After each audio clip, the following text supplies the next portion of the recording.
আসসালামু আলাইকুম। কেমন আছেন সবাই? আশা করি প্রত্যেকেই ভালো আছেন। আজকে আমরা সমাসের তৃতীয় পর্ব নিয়ে চলে আসলাম। সমাসের তৃতীয় পর্বের মধ্যে আজকে মূলত আমরা পড়ব হচ্ছে বহুব্রীহি সমাস। তো বহুব্রীহি সমাসের পড়াতে গিয়ে প্রথমেই যে প্রশ্নটা মাথায় আসে সেটা হচ্ছে বহুব্রীহি কাকে বলে। আসলে বহুব্রীহি কাকে বলে এই প্রশ্নের উত্তরটা হচ্ছে এরকম যে সমস্ত পদে যে দুইটা পদ থাকে সেই দুই পদের উভয় পদের অর্থের প্রাধান্য না দিয়ে যদি অন্য কোনো পদের প্রাধান্য দেওয়া হয়, মানে অর্থের প্রাধান্য দেওয়া হয়, তাকেই মূলত বলা হয় হচ্ছে বহুব্রীহি। তবে আমরা যে কাজটা করব সেটা হচ্ছে যে শুধুমাত্র এই সংজ্ঞাকে ভিত্তি করে আমরা কোনো ধরনের কোনো যে প্রকারভেদগুলো সেগুলো পড়ার চেষ্টা করব না। কারণ দেখা যায় যে যেগুলো প্রকারভেদ রয়েছে, মানে বহুব্রীহি সমাসের যে প্রকারভেদগুলো রয়েছে সেইগুলোতে আমরা দেখতে পেয়েছি শুধুমাত্র সংজ্ঞা দিয়ে সবগুলো প্রকারভেদ নির্ণয় করা সম্ভব হয় না। সেক্ষেত্রে আমাদের যে এই যে বহুব্রীহি সমাসের যে 9টা প্রকার, সেই 9টা প্রকার আলাদা আলাদা করে আমরা উদাহরণ দিয়ে বোঝানোর চেষ্টা করব। তো চলুন আমরা এই সমাসের অর্থাৎ বহুব্রীহি সমাসের যে 9 প্রকার, সেই 9 প্রকারের আলাদা আলাদা উদাহরণ আমরা একটু বোঝার চেষ্টা করি। তো চলুন বোর্ডে আমরা প্রথমেই দেখতে পাচ্ছি যে এখানে বহুব্রীহির মধ্যে প্রথম যে দুইটা সমানাধিকরণ এবং ব্যাধিকরণ, এই দুটো নিয়ে বেশ ঝামেলা হয়। আমরা প্রায়ই দেখতে পারি যে সমানাধিকরণ এবং ব্যাধিকরণ আমাদের প্রায় একই রকম লাগে। আসলে দুইটা কি একই রকম নাকি কোনো পার্থক্য আছে? আসলে দুইটা প্রায় একই রকম, কিন্তু অল্প একটু পার্থক্য রয়েছে। তো চলুন আমরা সেই অল্প একটু পার্থক্যটা বোঝার চেষ্টা করি। আসলে যেটা হয় যে সমানাধিকরণের যে সমস্ত পদ, এই সমস্ত পদ দিয়েই আমরা কি করি, মূলত আমরা সমাসটা নির্ণয় করতে চাই। অর্থাৎ এই সমানাধিকরণ এবং ব্যাধিকরণে সেখানে কিন্তু আমরা ব্যাস বাক্যকে প্রাধান্য না দিয়ে মূলত সমস্ত পদ দিয়েই আমরা বোঝানোর চেষ্টা করি। তো এই পর্যায়ে এসে আমরা দেখব যে এখানকার যে সমস্ত পদটা, এই সমস্ত পদগুলো কি পদ আসলে। আমরা দেখতে পাচ্ছি এখানে এই খোসটা হচ্ছে মূলত বিশেষণ, আর মেরাজ এটা হচ্ছে বিশেষ্য, আর 80 এটা হচ্ছে বিশেষ্য, আর 20 এটা হচ্ছে এটাও বিশেষ্য। তাহলে অনেকে 80-20 অনেকে জিজ্ঞেস করে যে 80-20 মানে কি। আসলে 80-20 মানে হচ্ছে দাঁতে বিষ আর কি, মানে সাপের বিষ তো দাঁতেই থাকে, তো মূলত এটা সাপের বিষের কথা এখানে বলা হচ্ছে। তো 80তে 20 মানে হচ্ছে দাঁতে বিষ। 80 মানে হচ্ছে এখানে ওই 80 না, মানে 80 আর 0 এরকম না। 80 মানে হচ্ছে এখানে দাঁত বোঝানো হয়েছে। তো এখানে 80তে 20 বলতে যেটা বোঝানো হয়েছে সেটা হচ্ছে সাপের বিষ বা দাঁতে বিষ, এরকম কিছু একটা। তো যেটাই বলছিলাম, তাহলে এখানে দুইটাই কিন্তু কি মূলত বিশেষ্য। আমরা যদি এই উদাহরণটা দেখতে পাই, নীল এইটা কিন্তু হচ্ছে বিশেষণ, আর কণ্ঠ এটা কি বিশেষ্য। এইখানে যদি দেখতে পাই এখানে কথা এবং সর্বস্ব দুইটাই কিন্তু কি বোঝাচ্ছে, বিশেষ্য। তার মানে আমরা বুঝতে পারলাম যে সমানাধিকরণে পূর্বপদটা বিশেষণ হলেও পরপদ কিন্তু বিশেষ্য হচ্ছে, আর ব্যাধিকরণে পূর্ব এবং পরপদ উভয় পদে কি হচ্ছে, বিশেষ্য হচ্ছে। তো এই কথাটাই আমরা যদি একটু ইংরেজি দিয়ে মনে রাখার চেষ্টা করি তাহলে কিন্তু আরো ভালো হয়। তো চলুন আমরা একটু দেখার চেষ্টা করি যে সমানাধিকরণে যে পূর্বপদ, এই পূর্বপদটা মূলত সর্বদাই যেটা হয় অ্যাডজেক্টিভ হয়, আর এই মেজাজ অর্থাৎ পরপদটা কিন্তু সবসময় কি হচ্ছে, নাউন হচ্ছে, মানে বিশেষ্য হচ্ছে। আর যদি ব্যাধিকরণে চলে যায় তাহলে সেক্ষেত্রে উভয় পদই কিন্তু কি হচ্ছে, নাউন মানে বিশেষ্য হচ্ছে। তো এইভাবে যদি আমরা মনে রাখার চেষ্টা করি তাহলে কিন্তু আমাদের মনে রাখতে অনেক বেশি সহজ হবে। তো এই গেল হচ্ছে বহুব্রীহি সমাজের সমানাধিকরণ এবং ব্যাধিকরণের পার্থক্য। এই পর্যায়ে আমরা একটু মুছে ফেলবো। আমরা মুছে ফেলে আমরা পরের যে প্রকার সেখানে চলে যাব। আমাদের যে পরের যে প্রকার, সেই প্রকারটা হচ্ছে ব্যতিহার। এখন প্রথমেই প্রশ্ন হতে পারে, আচ্ছা ব্যতিহারটা কি আসলে? তো চলুন আমরা দেখে ফেলি ব্যতিহার কি। ব্যতিহার কথাটা যত জায়গায় ব্যাকরণে আসবে সব জায়গায় মাথায় রাখতে হবে, ব্যতিহার বলতে মূলত উভয় বোঝায়, উভয়। ব্যতিহার শব্দটা কিন্তু আমরা ব্যাকরণের মধ্যে আমরা কারকের মধ্যেও পেয়েছিলাম, সেখানেও কিন্তু ব্যতিহার বলতে মূলত এই উভয় অর্থটা বুঝিয়েছিল। অর্থাৎ এখানে মূলত উভয়ই কাজ করবে। যেমন আমি বলছি, আমি কয়েকটা যদি উদাহরণ লিখি, হাসা, হাসি, দেখা, দেখি, তারপর হচ্ছে চুলা, চুলি, মারামারি, কানাকানি, যাই কিছু বলি না কেন এরকম। তো এইখানে হাসাহাসি, দেখাদেখি, চুলাচুলি, কানাকানি যাই কিছু করি না কেন, সব কিছু করার জন্য মূলত কয়জন লাগছে? দুইজন, মানে উভয়ই এই হাসাহাসিটা করছে। এখানে এই কাজটা কিন্তু উভয়ই করছে।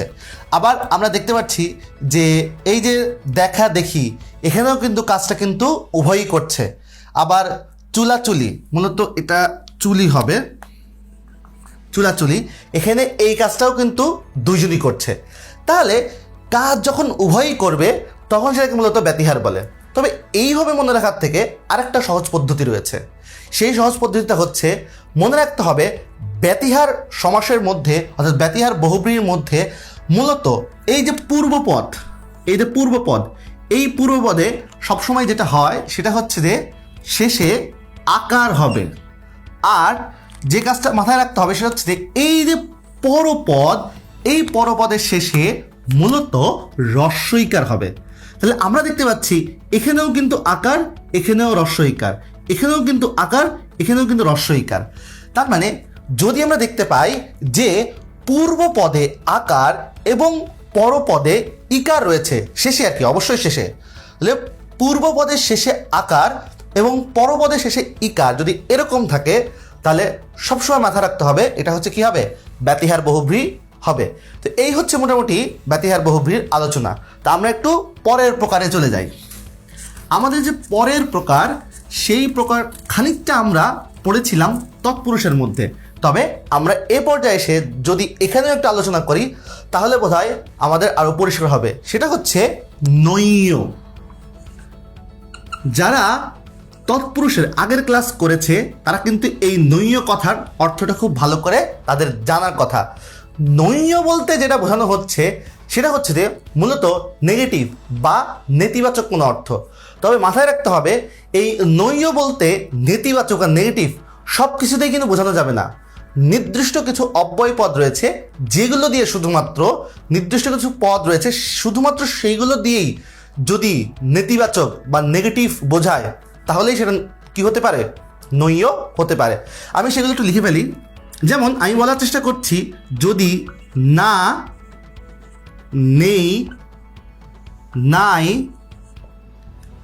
নাই বানানটা হচ্ছে এরকম হবে, নাই, তারপর হচ্ছে নয়, তারপর হচ্ছে ন।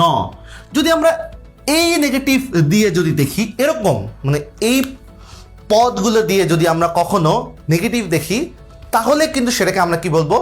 নৈয় বলতে পারবো। এখন প্রশ্ন হচ্ছে নৈয় বহুব্রীহিটা কীভাবে চিনব? হ্যাঁ, সেটাই একটু বলানোর চেষ্টা করছি বা বোঝানোর চেষ্টা করছি।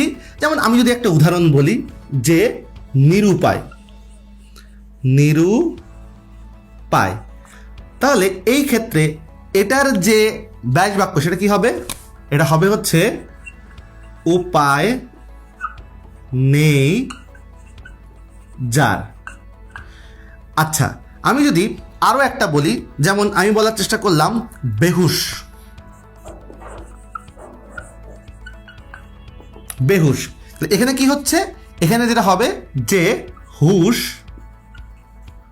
নেই যার। খেয়ালের বিষয় হচ্ছে যে প্রথম কথা, ব্যাস বাক্যের মধ্যে আমার কি থাকতে হবে? এই যে নাবাচক যে পদগুলো সেটা থাকতে হবে। তাহলে আমি এখানে নাবাচক পদ কি পাচ্ছি? নাবাচক পদ কিন্তু আমি নেই পাচ্ছি, এখানে নেই রয়েছে। তো এখন এর সাথে আরেকটা কথা রয়েছে, সেটা হচ্ছে যার। মনে রাখতে হবে যদি যদি ব্যাস বাক্যের মধ্যে এই নাবাচকগুলো পাই আর যদি যার পাই তাহলে সেই ক্ষেত্রে কিন্তু অবশ্যই সেটা কি হবে? নৈয় বহুব্রীহি হবে। আর যদি যার না থাকে, শুধুমাত্র নেগেটিভটা থাকে, মানে এই না, নেই, নাই, নয়, ন, যদি এইগুলো থাকে তাহলে কি হবে? যদি যার না থাকে, শুধু নেগেটিভগুলো থাকে, তাহলে সেই ক্ষেত্রে কিন্তু অবশ্যই মনে রাখতে হবে সেটা কিন্তু নৈয় তৎপুরুষ হবে। যেমন আমরা অলৌকিক, অবিশ্বাস, অকেশা, এই সবগুলোই কিন্তু হচ্ছে মূলত কি হবে? নৈয় তৎপুরুষ হবে। কারণ অকেশা মানে কি? নকেশা। অলৌকিক মানে কি? নলৌকিক। অবিশ্বাস মানে কি? নবিশ্বাস, মানে বিশ্বাসের অভাব আর কি। এই সবগুলোই কিন্তু মূলত নেগেটিভ ঠিকই হয়েছে, কিন্তু সেগুলোর ব্যাস বাক্যের মধ্যে যার নেই। আর এখানে ব্যাস বাক্যের মধ্যে নেগেটিভ যেরকম রয়েছে আবার যার রয়েছে। এই দুইটার উপস্থিতি যখন আমি পাবো তখন সেটাকে আমি নৈয় বহুব্রী বলতে পারবো। তো আশা করি আপনারা বুঝতে পেরেছেন যে নৈয় বহুব্রী এবং নৈয় যে তৎপুরুষ সেই দুটোর মধ্যে পার্থক্য কী। এছাড়াও নৈয় তৎপুরুষের যে ভিডিওটা ছিল সেখানেও কিন্তু সেই পর্বেও কিন্তু অর্থাৎ দ্বিতীয় পর্বে সেখানেও কিন্তু ব্যাখ্যাটা সুন্দর করে দেওয়া হয়েছে। তো আমরা পরেরটায় চলে যাই।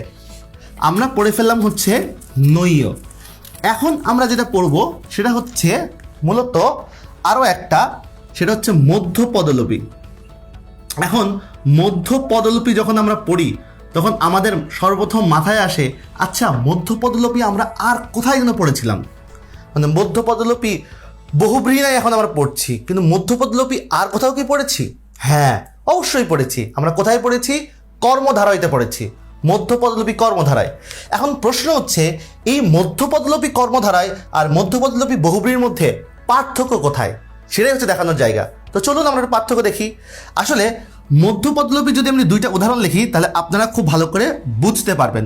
যেমন আমি লিখছি গায়ে হলুদ, আমি সমস্ত পদ লিখছি। আর একটা হচ্ছে বিড়াল চোখি। এই দুইটা উদাহরণ একটু ভালো করে দেখতে হবে।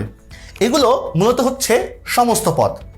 আমি যদি এটার ব্যাস বাক্যের দিকে তাকাই তাহলে আমরা দেখতে পারবো যে গায়ে হলুদ, অর্থাৎ গায়ে হলুদ দেওয়ার যে অনুষ্ঠান সেটাকে কি বলা হয়? মূলত হচ্ছে গায়ে হলুদ বলে। তো মাঝখানে সব বাদ দিয়ে শুধু বাকি রয়েছে কি? গায়ে হলুদ।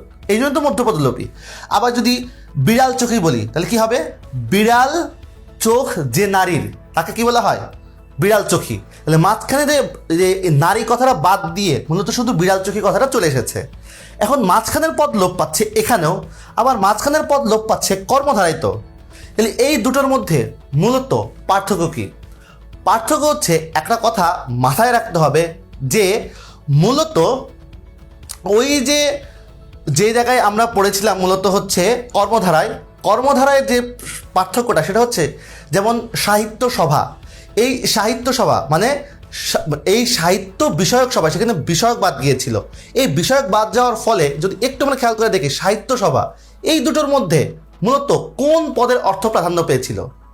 সাহিত্য সভা অবশ্যই কিন্তু এই সভাটা, তার মানে পরপদের প্রাধান্য পাচ্ছিল। কিন্তু আমরা এই জায়গায় এসে মূলত অন্য পদের অর্থ প্রাধান্য পাচ্ছে, যে কথাটা একদমই শুরুতেই বলেছিলাম এই ক্লাসের শুরুতে। তাহলে এই বহুব্রীতে এসে যদি অন্য পদের অর্থ প্রাধান্য পায় কিভাবে একটু ভালো করে বোঝায়।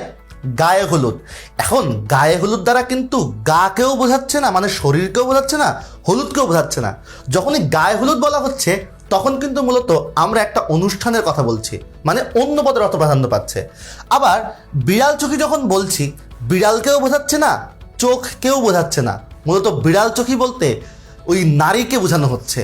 তার মানে এখানে অন্য পদের অর্থ প্রাধান্য পাচ্ছে। কিন্তু কর্মধারার বেলায় কিন্তু এরকম হয় না। শুধু এই কর্মধারায়তেও মধ্যপদ লোপ পাচ্ছে, আবার বহুব্রীতেও মধ্যপদ লোপ পাচ্ছে। পার্থক্যটা হচ্ছে এই বহুব্রীতে এসে এখানে অন্য পদের অর্থ প্রাধান্য পাচ্ছে, যেটা কর্মধারায়তে হতো না। এটা হচ্ছে মূল জায়গা, মানে প্রায় একই রকম হতে হতেও একটু পার্থক্য হয়ে গেল। সেটা কি? এখানকার যে সমস্ত পদগুলো থাকবে সেটা অন্য পদের অর্থ প্রাধান্য দিবে। এটাই মূলত হচ্ছে কি হবে? মধ্যপদলোপী বহুব্রীহি হবে। তো আশা করি আপনারা এই পার্থক্যটা বুঝতে পেরেছেন। আচ্ছা, এবার আমরা চলে যাব হচ্ছে প্রত্যয়ন্ত বহুব্রীহির মধ্যে। আচ্ছা, আগে প্রত্যয়ন্ত কথাটা ভালো করে দেখার চেষ্টা করি। প্রত্যয়ন্ত মানে কি? প্রত্যয়ন্ত মানে হচ্ছে মূলত, আগে দেখি তো এখানে শেষে যে অন্ত কথাটা লেখা হয়েছে, প্রত্যয়ন্ত। অন্ত মানে কি? শেষ। তাহলে প্রত্যয়ন্ত মানে কি? যা শেষে, যার অন্তে কি আছে? প্রত্যয় আছে। এখন অনেকে শেষেই তো প্রত্যয় থাকে, অনেক রকমই তো প্রত্যয় থাকে। তাহলে আমি কি দুনিয়ার সকল প্রত্যয়কেই কি দেখলেই, শেষের দিকে প্রত্যয় দেখলে কি তাকে আমি প্রত্যয়ন্ত বহুব্রীহি বলবো? না, বিষয়টা মোটেও এরকম না। নির্দিষ্ট কিছু প্রত্যয় রয়েছে, সেই প্রত্যয়গুলো যদি আমরা দেখতে পাই তাহলেই তাকে আমি কি বলবো? প্রত্যয়ন্ত বলতে পারবো। তাহলে সেগুলো কোনগুলো? চলুন দেখে ফেলি। মূলত যে প্রত্যয়গুলোর কথা বলা হচ্ছে সেই প্রত্যয়গুলো হচ্ছে আ, এ, ও। আমরা যদি এরকম কয়েকটা উদাহরণ দেখতে পাই, যেমন আমি একটা উদাহরণ যদি বলি এক চোখা। তাহলে আমরা এখানে শেষে একটা আ পাচ্ছি, চোখ আ। তারপর আমরা যদি দেখি যে এক গুয়ে, তাহলে এখানেও কিন্তু এ পাচ্ছি। আবার আমরা যদি বলি ঘর মুখ, তাহলে এখানে মুখ ও, ওটা, তাহলে এই যে ওটা হচ্ছে এখানে শেষে রয়েছে। তাহলে যখন আমরা এরকম শেষে আ এ ও এইরকম প্রত্যয় আকারে শেষের দিকে যে পাবো, যে সকল সমস্ত পদে পাবো, সেই সকল সমস্ত পদকে মূলত আমরা হচ্ছে প্রত্যয়ান্ত বহুব্রী বলবো। তা আশা করি এই তিনটা আমাদের মনে রাখা দরকার উদাহরণের সাথে সাথে। উদাহরণ তো মনে রাখবোই, পাশাপাশি এই তিনটাও হচ্ছে আমরা খুব ভালো করে মনে রাখবো। তা আমরা একটু পরেরটায় চলে যাই। পরেরটা হচ্ছে অলুক বহুব্রী। আসলে অলুক কথাটা এর আগে আমি বেশ কয়েকবার বলেছি, যখনই অলুক কথাটা মাথায় আসে তখন একটা কথা মাথায় রাখতে হবে, অলুক এর মানে হচ্ছে বিভক্তি লোপ পাবে না। এটা আমি আগেও বেশ কয়েকবার বলেছি, তাই এটা নিয়ে এখন ব্যাখ্যা করছি না। আমি শুধু অলুক যে বহুব্রীটা সেটা বোঝানোর চেষ্টা করছি। আমার মনে হয় আমি যদি কয়েকটা উদাহরণ লিখি তাহলে খুব ভালো হয়। যেমন আমি যদি বলি মাথায় গামছা, মাথায় গামছা,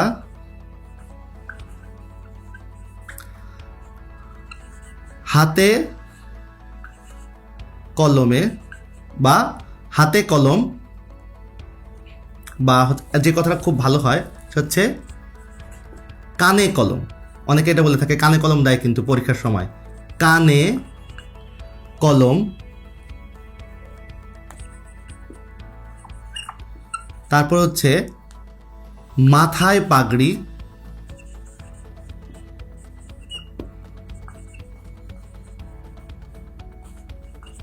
এইগুলো একটু দেখার চেষ্টা করি। আমাদের এই প্রত্যেকটার মধ্যে যে সমস্ত পদগুলো রয়েছে, সেই সমস্ত পদগুলোর প্রথম যে পদ, এই যে প্রথম যে পদগুলো, সেই প্রথম পদগুলোতে কিন্তু একটু ভালো করে তাকাতে হবে। এখানকার যে প্রথম পদগুলো, সেই প্রত্যেকটা প্রথম পদে কিন্তু বিভক্তি রয়েছে। মানে এই যে দ্বিতীয় যে অর্থাৎ পরপদ যেটা রয়েছে সেটাতে কিন্তু কোনো বিভক্তি থাকবে না, প্রথম পদের মধ্যে থাকবে। প্রথম পদের মধ্যে এই আমরা দেখতে পাচ্ছি এখানেও একটা বিভক্তি রয়েছে, এখানেও একটা বিভক্তি রয়েছে, এখানে একটা বিভক্তি রয়েছে। এই সকল জায়গায় আমি দেখতে পাচ্ছি কি রয়েছে, প্রত্যেকটা জায়গায় সপ্তমী বিভক্তি দেখতে পাচ্ছি। যদি আমরা দেখতে পাই যে কখনো যে এই শুরুতে, অর্থাৎ আমি যেটা বলার চেষ্টা করতেছি যে পূর্ব পদে যদি কখনো আমি সপ্তমী বিভক্তি দেখতে পাই, তাহলে সেই ক্ষেত্রে আমি তাকে কি বলবো, অলুক বহুব্রী বলবো। তো আশা করি আপনারা এই বিষয়টা খুব ভালো করে বুঝতে পেরেছেন। এরপর আমি যে বিষয়টা পড়াবো সেটা হচ্ছে সংখ্যাবাচক বহুব্রী। সংখ্যাবাচক যে বহুব্রী যেটা রয়েছে, সেই সংখ্যাবাচক বহুব্রীটা মূলত আমি এই ভিডিওতে দেখাচ্ছি না, এই কারণে জাস্ট মুখে মুখে বলে দিচ্ছি যে সংখ্যাবাচক বহুব্রীটা এটা কিন্তু আমরা মূলত আগের ভিডিওতে অর্থাৎ আগের পর্বগুলোতে সেখানে কিন্তু ব্যাখ্যা করেছি। অর্থাৎ দ্বিগু সমাসের সাথে সংখ্যাবাচক বহুব্রী কিন্তু ব্যাখ্যা করা হয়েছিল। তো দ্বিগু সমাস আর সংখ্যাবাচক বহুব্রী প্রায় সিমিলার, কিন্তু ওই যে দ্বিগু সমাসের সংখ্যার সাথে কি থাকবে, সমষ্টি সমাহার থাকবে। আর মূলত সংখ্যাবাচক যেটা, সংখ্যাবাচক বহুব্রী যেটা, সেটার সাথে কিন্তু সংখ্যার সাথে মূলত সমষ্টি সমাহার থাকবে না, শুধু সংখ্যা থাকবে।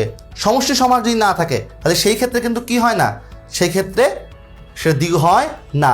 দ্বিগু হতে হলে কি হতে হয়, তার সাথে সংখ্যা থাকা লাগে, আবার সমষ্টি সমাহারও থাকা লাগে। তাহলে সমষ্টি সমাহার থাকলে দ্বিগু, সমষ্টি সমাহার সংখ্যার সাথে না থাকলে কি হবে, সংখ্যাবাচক বহুব্রী। এই ব্যাখ্যাটা আমি দ্বিগু সমাস পড়াতে গিয়ে অর্থাৎ পূর্বের ভিডিওতে আমি সেই ব্যাখ্যা দিয়েছিলাম। এই মুহূর্তে এখন সেই ব্যাখ্যাটা আমি একদমই দিচ্ছি না।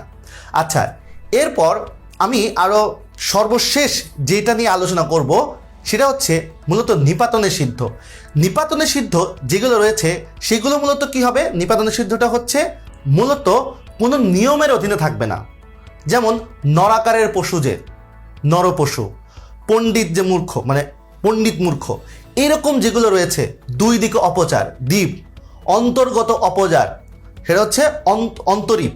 এই যে উদাহরণগুলো, এই প্রত্যেকটা উদাহরণ কিন্তু মূলত কি, এটা হচ্ছে মূলত যেটা হবে নিপাতনে সিদ্ধ। তাহলে জীবিত থেকেও মৃত, জীবন মৃত, এটা কিন্তু অনেকেই উপপদ বলে ফেলে, উপপদ তৎপুরুষ, কিন্তু এটা উপপদ তৎপুরুষ না, মুখস্থ রাখতে হবে এটা কিন্তু নিপাতনে সিদ্ধ। আর নিপাতনে সিদ্ধ আমরা সবসময় কি করে থাকি, সবসময় কিন্তু মুখস্থ করে থাকি। তো এই যেগুলো নিপাত নিষিদ্ধ থাকবে বইয়ের মধ্যে আমরা যত জায়গায় নিপাত নিষিদ্ধ, বিশেষ নিয়ম, ব্যতিক্রম যখনই যেখানে দেখব সে তো মুখস্থ করবই, পাশাপাশি এটাও মনে রাখবো পরীক্ষার জন্য কিন্তু এগুলো বরাবরই অনেক বেশি ইম্পর্টেন্ট। তাই এই নরপশু, তারপর হচ্ছে অন্তরীপ, জীবিত থেকেও মৃত মানে জীবন মৃত, পণ্ডিত মূর্খ, অন্তরীপ, দ্বীপ, এগুলো আমাদের খুব ভালো করে মনে রাখতে হবে। একটু প্র্যাকটিস করে লিখে প্র্যাকটিস করলেই এগুলো আমাদের মাথায় থাকবে। তো আশা করি এই যে বহুব্রীহিদের 9 প্রকার, অর্থাৎ বহুব্রীকে বলা হয় হচ্ছে একটা ভেজাল, মানে সমাসের আসল ভেজালটাই কিন্তু বহুব্রীর মধ্যে। কারণ এই বহুব্রীর সাথে অন্যান্য সমাসের অনেক বেশি সিমিলারিটি রয়েছে, আর তার জন্যই দেখা যায় এই বহুব্রী সমাস নিয়ে আমরা প্রায় গ্যাঞ্জাম লাগিয়ে ফেলি। আমি মূলত আজকের পর্বে যেটা চেষ্টা করেছি সেটা হচ্ছে অন্যান্য সমাসের সাথে যেগুলোর সাথে একদম মিলে যাচ্ছে সেই মিলগুলোর সাথে পার্থক্যগুলো কি হয় সেগুলো উদাহরণ দিয়ে বোঝানোর চেষ্টা করেছি। আশা করি সেগুলো আপনারা বুঝতে পেরেছেন। আজকের মতো এখানেই বিদায় নিচ্ছি, দেখা হচ্ছে পরের ভিডিওতে।